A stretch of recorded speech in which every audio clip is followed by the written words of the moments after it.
besar yang terakhir di antara tanda-tanda hari kiamat, yakni api, munculnya api yang menggiring manusia ke arah Syam, ke arah negeri Syam. Ikhwah yang Allah Ta'ala muliakan, pada kesempatan yang lalu kita telah sebutkan dalil-dalil dari Nabi SAW bahwasanya nanti di menjelang tegaknya hari kiamat akan ada api yang keluar dari Yaman, dari jurang Eden yang ada di negeri Yaman, yang akan menggiring manusia, yang akan mengumpulkan manusia. Dan al-hasru ini, pengumpulan manusia ini sebelum hari kiamat, bukan daripada pengumpulan manusia ketika mereka dibangkitkan daripada kuburnya. Jadi ini pengumpulan manusia ketika mereka di dunia, yang mana kejadian setelah itu yakni ditiupnya sangkakala. Ikhwah yang Allah Ta'ala muliakan,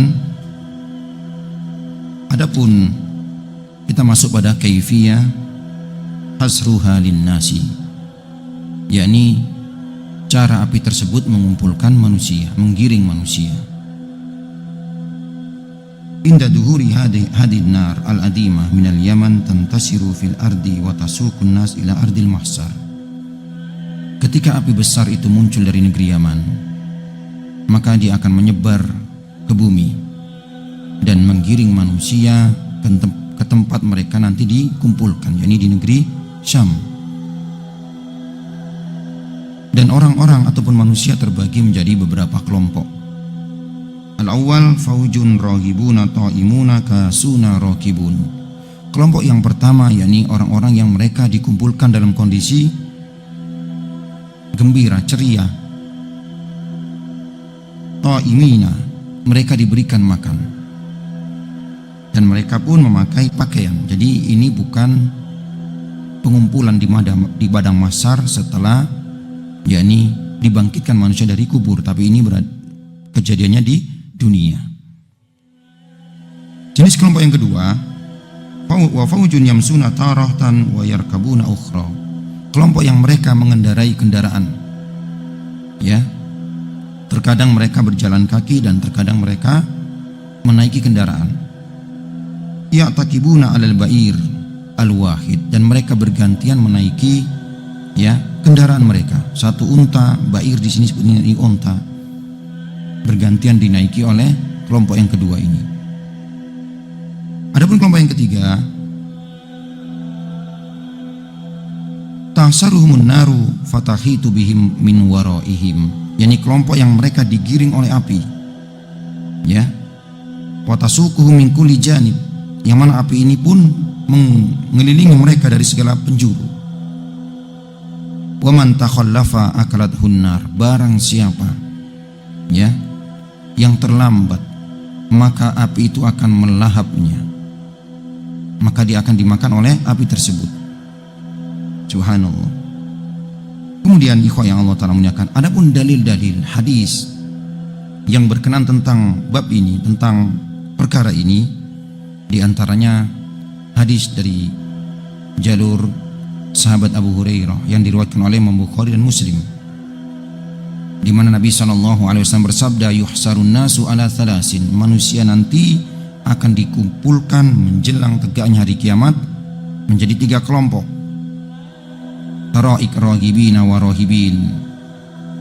Kelompok yang pertama adalah kelompok yang mereka bersukaria, kelompok yang, ya, dan juga ada kelompok yang takut akan apa-apa yang mereka telah tinggalkan, ya. Wasnani ala ba'irin, dan ada juga kelompok yang mereka bergantian menaiki tunggangan mereka. 2 orang bergantian menaiki 1 tunggangan. Wa arba'ah ala ba'ir, 4 orang bergantian menaiki 1 tunggangan. Wa asratun ala ba'ir, sampai 10 orang bergantian menaiki tunggangan menuju ke tempat dikumpulkan manusia nanti, ke negeri Syam. Wa yaksuruhum baqiyatuhum nar, adapun sisa daripada manusia, yakni kelompok yang ketiga, api yang akan mengelilingi mereka, menggiring mereka. Takilu ma'ahum haitsu qalu, Ya, ketika mereka siang hari, api ini pun bersama mereka. Wa tabitu ma'ahum haitsu batu, ketika malam hari, api ini pun membersamai mereka. Wa tusbihu ma'ahum haitsu asbahu, dan ketika pagi hari, api ini pun bersama mereka. Wa tamsi ma'ahum haitsu amsau, dan juga sore hari pun bersama mereka. Subhanallah. Hadis ini diriwayatkan oleh Al-Imam Bukhari Muslim, dan kita wajib mempercayainya karena datang dari Nabi SAW tentang kondisi bagaimana manusia nanti dikumpulkan menuju mahsyar yang ada di dunia. Kemudian yang kedua, hadis yang diriwayatkan oleh Abdullah bin Amr. Qala Rasulullah sallallahu alaihi wasallam, Rasulullah sallallahu alaihi wasallam bersabda, tub'asu narun ala ahlil masyriq, bahwasanya akan dikeluarkan api kepada penduduk yang ada di timur. Fatahsuruhum ilal maghrib, yang akan menggiring mereka ke arah barat. Tabitu ma'ahum haitsu batu, ketika malam hari api ini bersama mereka. Wa taqilu ma'ahum haitsu qalu, dan api ini pun siang hari bersama mereka. Wa yakunu laha ma saqata minhum wa takhlifu tasuquhum sauqal jamalil kasir. Subhanallah, apa saja yang tertinggal daripada mereka, ya, maka api ini menggiring mereka bagaikan onta-onta yang digiring, onta-onta yang patah, yang sakit digiring. Kemudian hadis yang ketiga, yakni hadis dari Hudzaifah ibnu Asid, qala qama Abu Dzar, yakni Abu Dzar pernah berpidato, ya, di hadapan manusia, dan dia mengatakan, ya, qulu ya Bani Ghifar, wahai Bani Ghifar, qulu wala takhtalifu, bersatulah kalian dan janganlah kalian berselisih, ya. Kemudian beliau melanjutkan, fa inna as-sadiqal masduq haddatsani, karena sungguhnya Nabi SAW as-sadiq masduq, orang yang benar dan dibenarkan perkataannya, menghabarkan kepadaku, annan nasa yuhsaruna thalasa afwaj, bahwasanya nanti manusia mereka akan dikumpulkan dalam 3 kelompok, ya. Wa faujun raqibina ta'imina kasina, kelompok yang pertama, kelompok yang mereka mengenakan pakaian, diberi makan, berkendara, ya. Kemudian kelompok yang kedua, wa faujun yamsuna wa yas'aun, kelompok yang mereka berjalan dan mereka berkendara, berganti-gantian. Kemudian kelompok yang ketiga, wa faujun tashabuhumul malaika ala wujuhihim wa tahsaruhum ilan nar, kelompok ketiga adalah kelompok yang mana wajah-wajah mereka diseret oleh para malaikat dan digiring menuju api. Kemudian berkata kaum manusia waktu itu kepada Abu Dzar, ya, hadani qad arafnahuma, adapun 2 kelompok kami tahu. Fama balul ladina yamsuna wa yas'auna, kemudian bagaimana dengan kelompok yang mereka berjalan dan mereka berkendara? Maka Abu Dzar pun menjelaskan, qala yulkillahul afata ala dhuhri, Allah Ta'ala mengirimkan, ya, penyakit kepada kendaraan-kendaraan mereka, unta-unta mereka, hatta la yabqa dhuhrun, sampai kendaraan menjadi sedikit. Hatta inna rajula la yakunu lahul haliqa al mu'jibah, sampai ada seseorang nanti kelak memiliki kebun yang sangat luas. Fayutiha bisyarif datul qatab, dia mau menukar kebun yang luas ini, tanah yang luas, dengan seekor unta. Fala yaqdiru 'alaiha, dan dia pun tidak sanggup, saking minimnya kendaraan waktu itu. Subhanallah. Kemudian ikhwah yang Allah Ta'ala muliakan, selanjutnya bab tentang ardul mahsyar, bumi tempat berkumpul. Dan mahsyar di sini adalah mahsyar di dunia, bukan mahsyar nanti ketika manusia dibangkitkan dari kubur, tapi ini mahsyar yang mana setelah ini ditiupkan sangkakala. Subhanallah. Beliau mengatakan, yuhsarun nasu ila syam fi akhir zaman, jadi nanti di akhir zaman manusia akan digiring menuju Syam. Syam ini merupakan sekarang negeri-negeri yang meliputi Lebanon, Palestina, Yordan, dan juga Suriah, ya. Sebagaimana dijelaskan dalam hadis bahwasanya mahsyar di sini dikumpulkan manusia ini ke negeri Syam. Di antaranya hadis yang diriwayatkan oleh Imam Ahmad dari jalur Ibnu Umar ketika menyebutkan tentang keluarnya api dari Yaman yang akan menggiring manusia ke arah barat, ke Syam. Wa fihi qala qulna ya Rasulullah. Dalam hadis ini, dalam riwayat ini disebutkan para sahabat bertanya, wahai Rasulullah, famada ta'muruna? Setelah Rasulullah menyebutkan nanti akan ada api yang akan menggiring manusia, yang api ini asalnya dari Yaman, ya, yang akan menggiring manusia ke negeri Syam. Para sahabat mengatakan, apa yang Anda perintahkan kepada kami ketika menghadapi kejadian seperti ini? Qala alaikum bisyam. Maka Rasulullah bersabda, hendaknya kalian berkumpul di Syam. Kemudian hadis yang kedua, hadis yang diriwayatkan oleh Imam Ahmad juga dari Hakim Ibnu Muawiyah Al-Bahzi an abihi fadzakarul hadis, dari bapaknya yang menyebutkan hadis tentang api ini. Wa fihi qaulu sallallahu alaihi wasallam, Rasulullah sallallahu alaihi wasallam bersabda, ha huna tuhsarun, ha huna tuhsarun, ha huna tuhsarun. Disinilah kalian akan dikumpulkan, disinilah kalian akan dikumpulkan. Dan Rasulullah mengulang 3 kali. Subhanallah, rukbanan wa musatan, dalam keadaan berkendara, ada yang berjalan, wa ala wujuhihim, dan ada yang diseret di atas wajah-wajah mereka. Qala Ibnu Abi Bukair fa asara biyadihi ila Syam. Ibnu Abi Bukair berkata, lalu beliau mengisyaratkan ke arah Syam. Ya, disinilah kalian akan nanti dikumpulkan. Subhanallah. Hadis yang ketiga, ikhwah yang Allah Ta'ala muliakan, yang menunjukkan dalil-dalil bahwasanya ya mahsyar di dunia ini, dikumpulkan manusia di dunia ini di negeri Syam, adalah apa yang dijelaskan oleh Imam Tirmizi, ya, bahwasanya qala qultu ya Rasulullah, menyebutkan riwayat sampai pada Basin Ibnu Hakim an abihi an jaddihi. Qala qultu ya Rasulullah aina ta'muruni? Aku berkata, ya Rasulullah, kemanakah engkau akan memerintahkan aku ketika kejadian ini terjadi? Ya, munculnya api ini. Ila hahuna tuhsyarun. Maka Rasulullah menjawab dan beliau berisyarat ke arah Syam. Kemudian ikhwah yang Allah Ta'ala muliakan, hadis yang keempat, ya, yang diriwayatkan oleh Imam Ahmad juga dari Abu Dawud an Abdullah ibn Amr qala sami'tu Rasulullah sallallahu alaihi wasallam satakunu hijratun ba'da hijrah.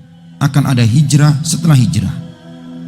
Yanhazun nasu ila muhajiri Ibrahim, yang mana manusia mereka akan menuju hijrahnya Ibrahim.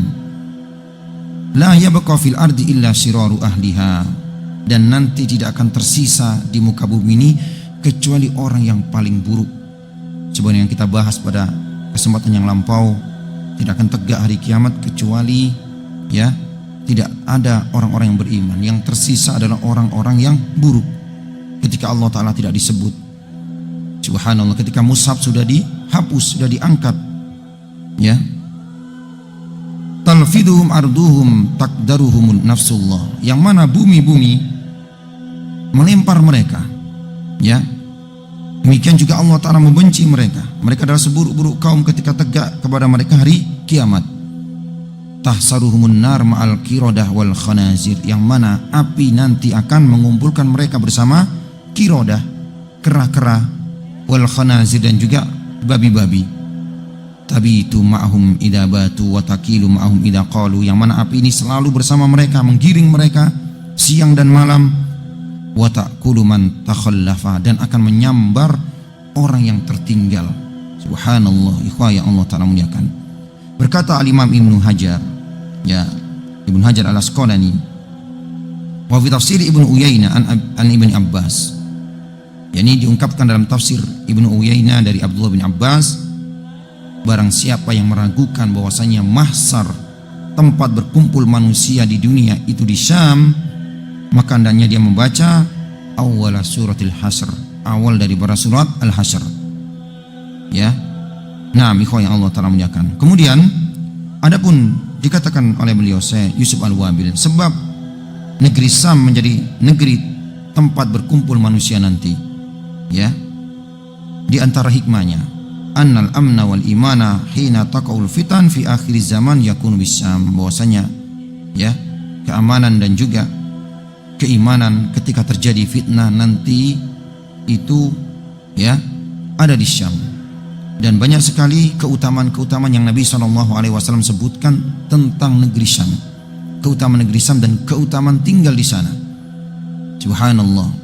Di antaranya yakni hadis yang diriwayatkan oleh Imam Ahmad ya, an Abi Darda, dari jalur sahabat Abu Darda, qala Rasulullah sallallahu alaihi wasallam bersabda, baina ana naimun, ketika aku tidur, id raaitu amudal kitab, tiba-tiba aku melihat halaman Alkitab, ini halaman daripada Quran, uhtumila min tahti ra'si, di bawah kepalaku, padunantu annahu madhubun bihi, aku mengira ya lembaran daripada Quran ini akan pergi. Fa'atba'tuhu basori, maka mataku pun mengikutinya. Fa'umida bihi ila Syam, ternyata diletakkan di negeri Syam. Ala wa inna al-imana khina taqul fitanu bisyam, ketahuilah sesungguhnya keimanan itu nanti berada di Syam ketika terjadi banyak fitnah. Subhanallah. Dan juga diriwayatkan daripada Abu Dawud dengan sanad sampai kepada Abdullah bin Hawala, qala Rasulullah sallallahu alaihi wasallam, sayasirul amru ila an takunu junudun mujannada, nanti kejadian-kejadian akan membuat kalian menjadi beberapa pasukan-pasukan ya. Ada pasukan yang ada di Syam, ada pasukan yang ada di Yaman, dan juga ada pasukan yang ada di Irak. Maka berkata Ibnu Khiwala, ya Rasulullah, tolong pilihkan aku, kemana aku akan memilih daripada pasukan-pasukan ini? Maka Rasulullah katakan, alaika bisyam, hendaknya kalian berada di Syam. Fa innahu khiratullahi min ardihi yajtabihi ilaiha khiratahu min ibadi, karena sungguh bumi Syam adalah bumi yang Allah Ta'ala pilih, bumi yang dipilih oleh Allah Ta'ala untuk hamba-hamba yang Allah Ta'ala pilih. Subhanallah. Ikhwah yang Allah Ta'ala muliakan. Kemudian Rasulullah SAW juga mendoakan Syam dan mendoakan keberkahan.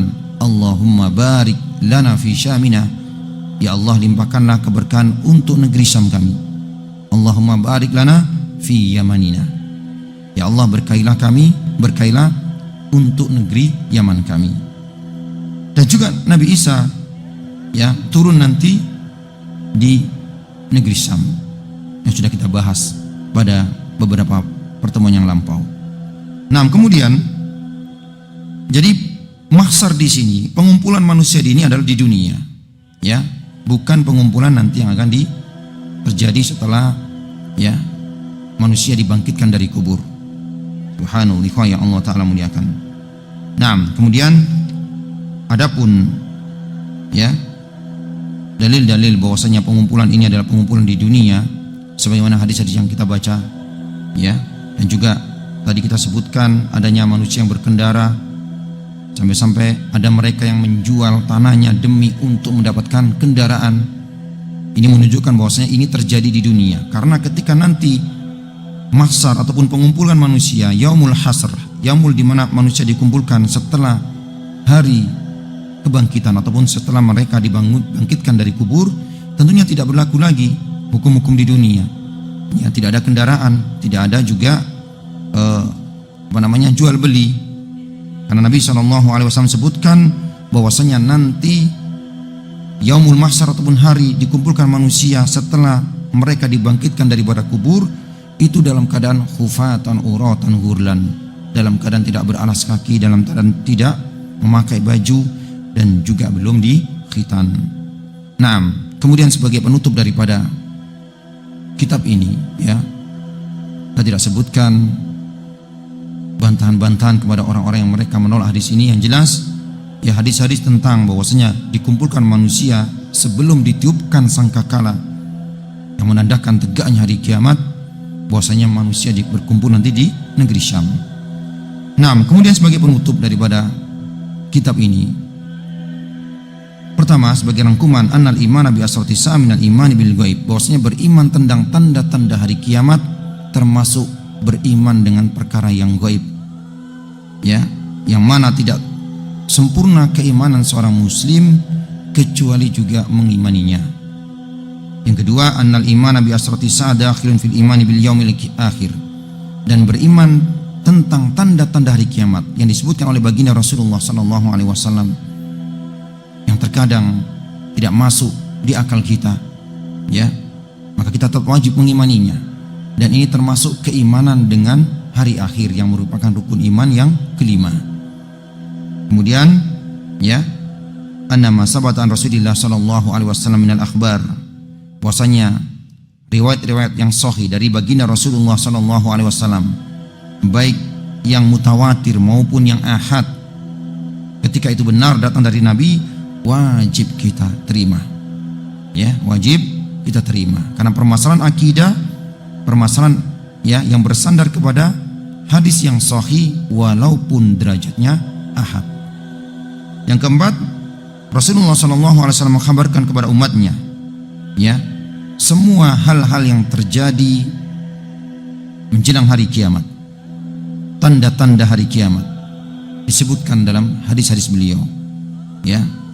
Dan juga yang kelima, ilmu tentang kapan terjadinya hari kiamat itu tidak ada yang mengetahuinya. Adapun baginda Rasulullah SAW menyebutkan tanda-tandanya, ya, kapan terjadinya hari kiamat tidak diketahui kecuali Allah Subhanahu Wa Taala. Tidak juga para malaikat mengetahuinya dan juga tidak para nabi. Yang keenam, lam yasbut hadisun sahihun fi tahdidi umuri dunia. Tidak ada hadis yang sahih yang membatasi umur dunia kapan. Dan dahulu sudah kita bahas, ya, bantahan kepada orang-orang yang menyebutkan umur dunia itu sampai sekian. Jadi tinggal sekian. Makanya ada beberapa orang yang mereka menentukan kapan terjadi hari kiamat. Tidak ada hadis sahih yang menyebutkan umur daripada dunia. Kemudian tanda-tanda kecil telah banyak bermunculan, ya. Dan sesuatu yang disebutkan menjadi tanda hari kiamat tidak mesti perkara itu adalah perkara yang dilarang. Contohnya mendirikan bangunan, ya. Tidak mesti tanda-tanda hari kiamat adalah perkara yang dilarang. Akan tapi perkara tanda-tanda hari kiamat itu bisa jadi perkara tersebut adalah perkara yang dibolehkan, ada perkara yang wajib atau perkara yang diharamkan. Naam. Kemudian lam yadhar ilal an syai'un min asrati sa'atil kubra. Sampai sekarang belum nampak tanda besar daripada hari kiamat. Adapun tanda-tanda kecil sudah banyak sekali. Ya, tanda-tanda besar belum nampak. Dimulai dari munculnya Imam Mahdi, kemudian keluarnya Dajjal, turunnya Nabi Isa, kemudian Ya'juj dan Ma'juj, ya, kemudian ya terbitnya keluarnya Dabbah, terbitnya matahari dari arah barat, ya, yang terakhir yakni munculnya api dari arah negeri Yaman. Kemudian jika muncul tanda besar ini muncul, pasti akan muncul tanda berikutnya, ya. Bagikan mutiara-mutiara yang tersusun, ketika jatuh satu mutiara maka akan berjatuhan yang lainnya. Subhanallah. Dan ikhwah yang Allah Ta'ala muliakan, ya, adapun terbitnya matahari dari barat, ya, itu bukan kiamat, bukan itu. Itu merupakan tanda di antara tanda besar hari kiamat yang menunjukkan pintu taubat telah tertutup. Subhanallah. Nah, dan tanda besar di antara tanda-tanda hari kiamat yang terakhir yakni keluarnya api yang menggiring manusia ke negeri Syam dari Yaman. Nah, kemudian yang ke-17, ke yang terakhir, yang selanjutnya, anna akhiru asrati sa'a kubra huwa khurujun nar. Naam anna sa'a la takum illa ala sirarin nas. Bahwasanya kiamat tidak akan tegak kecuali, ya, manusia dalam kondisi seburuk-buruk manusia, ya. Naam, nas'alullah al-afiyah, kita mohon kepada Allah Ta'ala keselamatan agar Allah Ta'ala menyelamatkan kita, ya. Dan insyaallah kita akan lanjutkan pembahasan tentang beriman dengan hari akhir pada kesempatan yang akan datang dengan kitab Qiyamatul Kubra, Kiamat Kubra. Ya, kita akan melanjutkan setelah tanda-tanda dari kiamat, kita akan membahas tentang bagaimana kondisi kiamat kubra. Naam, Allah Ta'ala alam bisawab. Subhanakallahumma bihamdik, asyhadu an la ilaha illa anta, astaghfiruka wa atubu ilaik. Assalamualaikum warahmatullahi wabarakatuh.